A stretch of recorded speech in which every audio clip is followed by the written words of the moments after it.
Hi, I'm Lori Owen. I'm from Reach Them Online and Apasionata Marketing, and I'm here today talking to John Parr, attorney at law, and Victoria Byerly, who has just joined John Parr in his law practice, which is very exciting.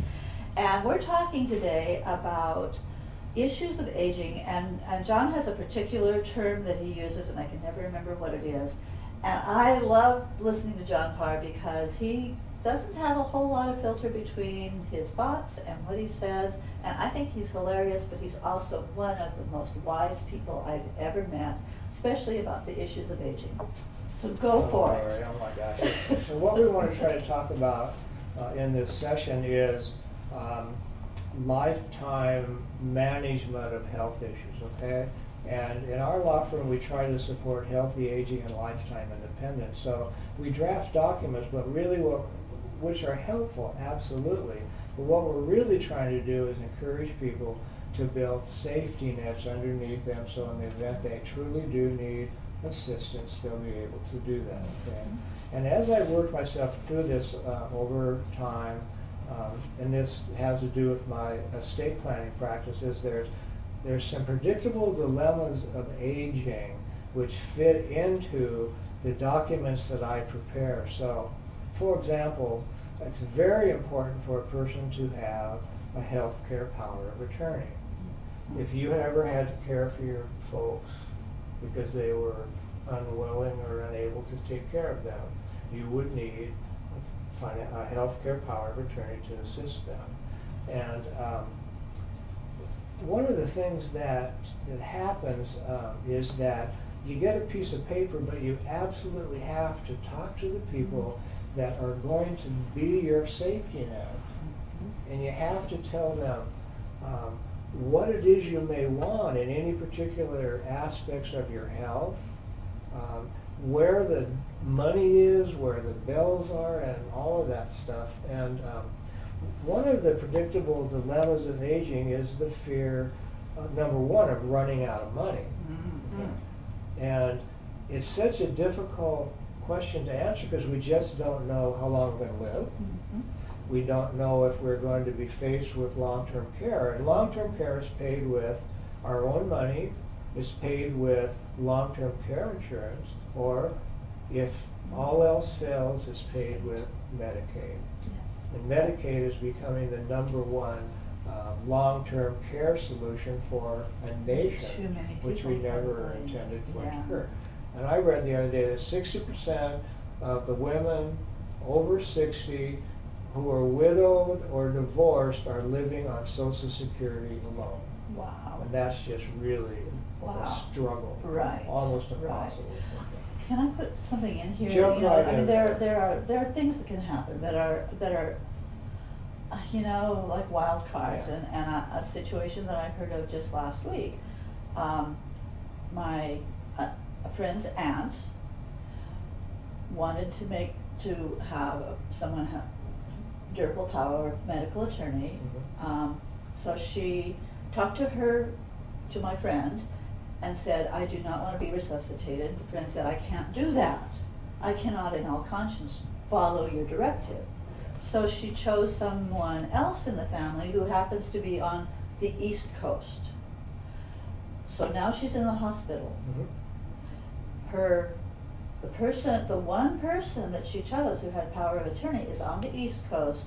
The one person who is closest to her emotionally and who under most circumstances would have been that person is here, and she's wanting that person to talk to the doctors.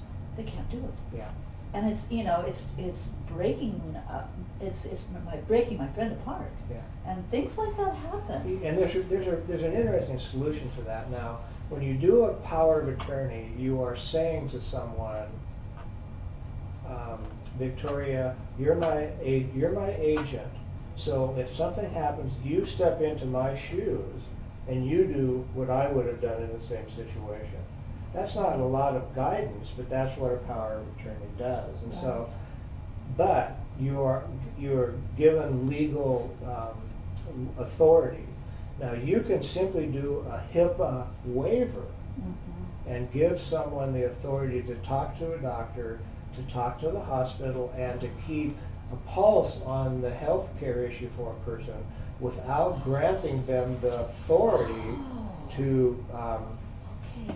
be able to make decisions. And I will often do, for a family, Victoria gets the power of attorney for health care and finances, but her sister gets a HIPAA waiver so she can at least talk to the doctors if she's not happy with the information she's getting Ding. from her sister. The light just went on. Yeah, so that's Yeah. very helpful. Hopefully it went on, it'll go Yeah, on for people very watching helpful. this also. Yeah. Thank you.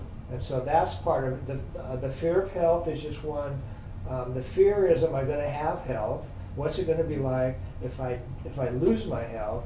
And the third is, am I going to have enough money to take care of my health or the long-term care piece of it? So that's pretty much what that looks like. The financial management power of attorney is one that has its own particular characteristics as well. The same things occur. You name a person as your agent, they have the authority to take care of things, and then you need to make sure they know where the money is. But one of the invitations that I make with every person that I talk about a financial management power of attorney is an invitation to do a lifetime cash flow analysis. It's so easy to get a model bill, the income that you have, your life expectancy, and build in possible expenses, basic expenses, expenses if you want to travel around the world or whatever, and expenses if you have long-term care. Okay, so here you are, you run that number, and you see if it's going to get you out to your life expectancy. And if it doesn't? Okay, and when that number gets out about 75 and it starts going like that, okay, so what does that do? Number one, it tells you you should be concerned.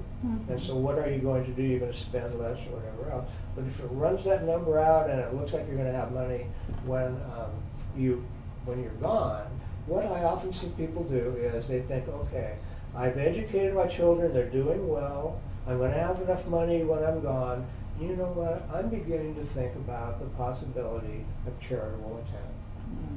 Then and only then, for whatever reason, do my clients begin to think that charity is a possibility. So they don't think of it at the beginning? No, It's and at the end of the oftentimes I won't process. even get them there because they believe that what you do is you give your assets to your kids. Even if you got plastic surgeon kids and dentist kids and lawyer kids who are well off, it's just a funny deal. But running that curve is so interesting because most people never do it, and most people don't do it after I tell them about it. And so most people go through life kicking and screaming and not having any idea if they're going to have enough money. And so what is so wonderful for you is you have the time value of money on your side. You can start saving money, and you got all this time to develop that. So when you run your timeline, you're going to be just fine. And that's critical.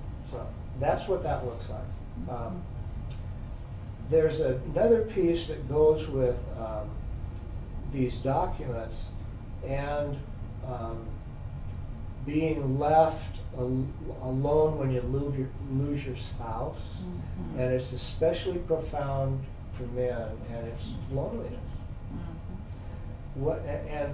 So here's what happens, and forgive me if anybody's offended by this, but it's absolutely the truth. We have 60% of the women living on Social Security alone, and we got some guy that's suddenly all by himself. He's very lonely. He doesn't know how to cook. He doesn't really want to keep house. And so these people find love in the strangest way because it's sort of convenient, it's sort of companionship, but hopefully it can be a meaningful and wonderful opportunity to have companionship. Okay, the divorce rate among this group is well over 60%. Wow. And kids are the biggest problem in that, but that's what happens. Okay, so that's what that looks like. And getting down really to the fifth predictable dilemma, which to me is the most interesting one, is the concept of how do you want to be remembered, or how do you want to say goodbye. Honestly, as we begin that final turn of our lives, we should begin to think, why are we here? How are we going to get the most out of it, and all that sort of thing.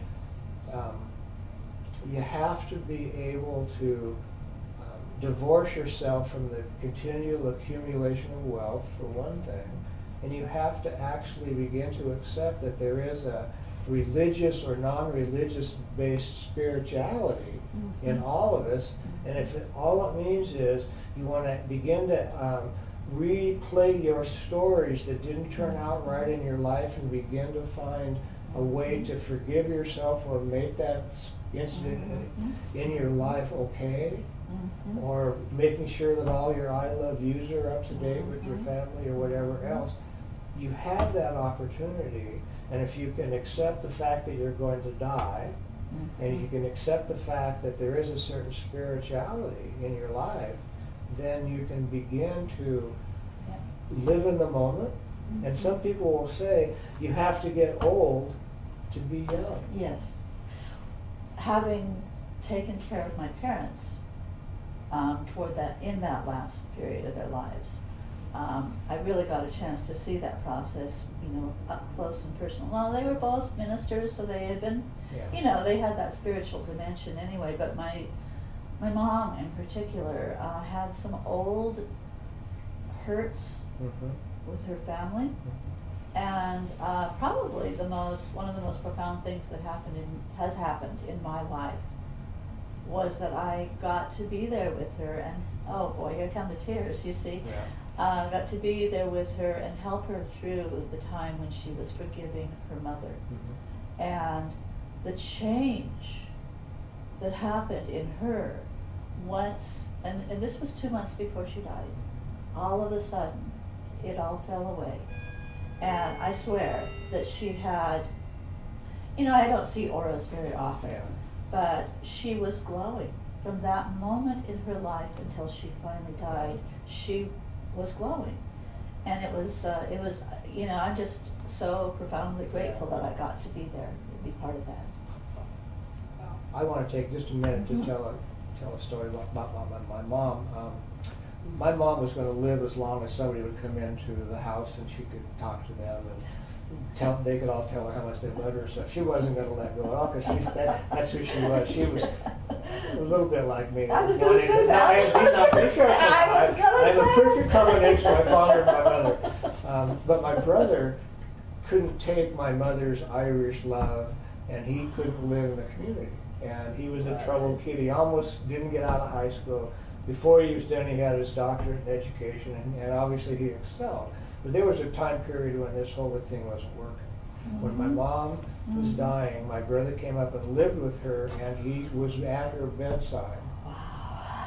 And no kidding, it was what my mom used to have the saying in the kitchen when the buzzer on the stove went off, "Mom is coming." Am I correct? You're about to, yeah. Yeah, these are the things when my mom died, my brother heard the buzzer on the oven. Oh my gosh. And he heard, "Mom is coming." Can you believe that? I can. Oh, now, yeah. those are the spiritual issues that we see. Yes, when absolutely. we give ourselves the time to draw in and be spiritual and thoughtful about our lives. And you see, this is why I think John Parr is an incredible person to come talk to while you're looking at the issues having to do with your own life and looking forward to your death. I promise I won't cry over your issues.